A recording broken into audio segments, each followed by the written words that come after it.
അംഗീകാരം കൊടുക്കേണ്ടി വരും. ഉറപ്പായിട്ടും പൊട്ടിയില്ലല്ലോ. പക്ഷെ എനിക്ക് അവന്റെ എക്സ്പ്രഷൻ ഇഷ്ടം. അത് ചെന്ന് LED വാളിൽ ഇടിച്ചപ്പോ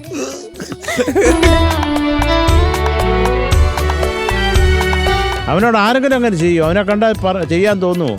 കുണുവാവ അല്ല, ശ്രീഹരി ചെറിയൊരു എക്സ്പ്രഷൻ ഒക്കെ ഇടുന്നുണ്ടായിരുന്നല്ലോ. ഒന്നുകൂടെ കാണിച്ചാടാ.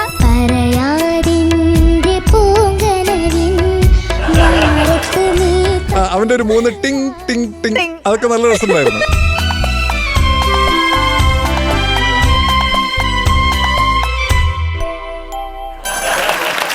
ഇപ്പൊ ഐക്കോണിക് റൗണ്ട് നമ്മൾ കണ്ടല്ലോ 2 നിമിഷം. ഇതിനകത്ത് ഏറ്റവും ക്യൂട്ടായിട്ട് തോന്നിയത് നിങ്ങളുടെ ആക്ടറാണ്.